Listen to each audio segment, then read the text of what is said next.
Hi friends, good morning. Actually ನಾನು ಒಂದು 4-5 ದಿನದಿಂದ ವಿಡಿಯೋ ಹಾಕ್ತಿಲ್ಲ.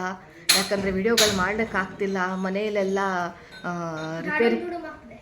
ರಿಪೇರಿ ಕೆಲಸ ನಡೀತಿದೆ. ಹುಷಾರು ಇಲ್ಲ, ಸ್ವಲ್ಪ 1-2-3 ಡೇಸಿಂದ ಹುಷಾರಿರಲಿಲ್ಲ. ಹಾಗೆಯೇ ಸ್ವಲ್ಪ ವೆದರ್ ಗೊತ್ತಿಲ್ಲ, ಇವಳಿಗೂ ಸ್ವಲ್ಪ ಹುಷಾರಿಲ್ಲ, ಹೊಟ್ಟೆ ನೋವು, ವಾಮಿಟ್ಟು. ಸೊ ಹಾಗಾಗಿಬಿಟ್ಟು ಇಬ್ಬರು ಸ್ವಲ್ಪ ವಿಡಿಯೋಗಳು ಮಾಡೋಕ್ಕಾಗ್ತಾ ಇಲ್ಲ. ಹಾಗೆಯೇ ಮನೆಯಲ್ಲೆಲ್ಲ ರಿನಿವೇಷನ್ ನಡೀತಿದೆ. ನಿಮ್ಗೆ ತೋರಿಸ್ತೀನಿ ಏನೇನು ಆಗ್ತಿದೆ ಅಂತ ನೋಡಿ ಫ್ರೆಂಡ್ಸ್, ಎಲ್ಲ ನಮ್ಮ ಮನೆಯಲ್ಲೆಲ್ಲ ರಿಪೇರಿ ನಡೀತಾ ಇದೆ, ರಿನಿವೇಷನ್ ನಡೀತಿದೆ. ಸೊ ನೋಡಿ, ದೇವ್ರ ಮನೆ ಹೀಗಿತ್ತು, ಈಗ ಬೇರೆ ದೇವ್ರಿಗೆ ಖಾಲಿ ಶೋಕೇಸಲ್ಲಿ ಇಟ್ಟಿದ್ವಿ. ಸೊ ಹಾಗೆಲ್ಲ ಬೇಡ, ದೇವರಿಗೆ ನಮ್ಗೆ ಯಾಕೆ ರೂಮ್ ಬೇಕೋ ಹಾಗೆ ದೇವರಿಗೂ ರೂಮ್ ಬೇಕು, ದೇವ್ರ ಗುಡಿ ಬೇಕು ಅಂತ ಇದೊಂದು ಮಾಡ್ತಾ ಇದ್ದೀವಿ.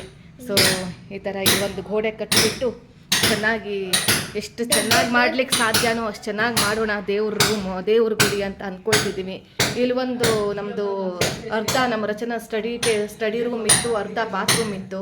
ಸೊ ಒಂದು 2 ರೂಮ್ ಆಗಿರೋದ್ರಿಂದ ಸಾಕಾಗಲ್ಲ ಅಂತ ಹೇಳಿಬಿಟ್ಟು ಇದನ್ನು ಒಡೆದಾಕಿ, ಈ ಕಡೆ ಪಾಪ ಒಡೆದಾಕ್ಬಿಟ್ಟು ಇಲ್ಲಿ ಒಂದು ಚಿಕ್ಕ ಬಾತ್ರೂಮು, ಹಾಗೆ ಇಲ್ಲಿ ನಮ್ಮ ರಚನಂಗೆ ರೂಮ್ ಮಾಡ್ಕೊಳ್ತಾ ಇದ್ದೀವಿ. ಹಾಗೆ ಕಿಚನು ನಮ್ಮದು ಒಂದು 35 ಇಯರ್ಸ್ ಓಲ್ಡ್ ಕಿಚನ್ ಇತ್ತು ನಮ್ಮದು. ಸೊ ಅದನ್ನು ಕೂಡ ಈಗ ಎಲ್ಲ ನೋಡಿ, ಎಲ್ಲ ನನ್ನ ಕಿಚನ್ ಖಾಲಿ ಆಗಿಬಿಟ್ಟಿದೆ.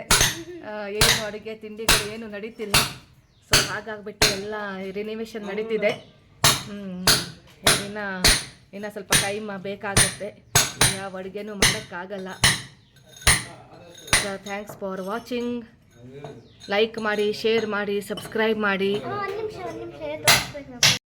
ಎಲ್ಲರ ಹತ್ರ ಸ್ಲಿಪ್ಪರ್ ಕಲೆಕ್ಷನ್ ಇರುತ್ತೆ, ಟಾಯ್ಸ್ ಕಲೆಕ್ಷನ್ ಇರುತ್ತೆ, ಆಮೇಲೆ ಎಲ್ಲ ಕಲೆಕ್ಷನ್ ಇರುತ್ತೆ. ನನ್ನ ಹತ್ರ ಒಂದು ಕಲೆಕ್ಷನ್ ಇದೆ, ತೋರಿಸ್ತೀನಿ. ಇವತ್ತು ಬಂದಿದೆ ಆ ಕಲೆಕ್ಷನ್. ನೋಡಿ ಫ್ರೆಂಡ್ಸ್, ಒಂದು ನಿಮಿಷ. ಕಲೆಕ್ಷನ್ ನೋಡಿ ಫ್ರೆಂಡ್ಸ್, ಇದು ಕಲೆಕ್ಷನ್ ಅಂತಾರ, ಕಲೆಕ್ಷನೇ ಇದು. ಅವಳಿಗೆ ಹುಷಾರಿಲ್ಲ ಫ್ರೆಂಡ್ಸ್, ಒಂದು 2-3 ಡೇಸಿಂದ ವಾಮಿಟ್ ಮತ್ತು ಹೊಟ್ಟೆ ನೋವು. ಸೊ ಹಾಗಾಗ್ಬಿಟ್ಟು 2 ದಿನ ಆಯಿತು ಸ್ಕೂಲಿಗೆ ಕಳಿಸಿಲ್ಲ. ಹಾಗಾಗಿ ಈಗ ಸ್ವಲ್ಪ ಯಾಕೋ ಗೊತ್ತಿಲ್ಲ, ಇಲ್ಲಿ ಬೆಂಗಳೂರಲ್ಲಿ ಮಳೆ ಇಲ್ಲ, ಬಾಕಿ ಕಡೆ ಎಲ್ಲ ಮಳೆ ಆದ್ರೂ ಸ್ವಲ್ಪ ಯಾಕೋ ಪಾಪ. ವೆದರ್ ಚೆನ್ನಾಗಿದೆ, ಯಾಕೋ ಆವಾಗ ಬೇಸಿಗೆಗಾಲದಲ್ಲಿ ತಿಂದಿದ್ದು ಮಾವಿನ ಹಣ್ಣು, ಹಲಸಿನ ಹಣ್ಣು ಈಗೆಲ್ಲ ಹೊರಗಡೆ ಬರುತ್ತೆ.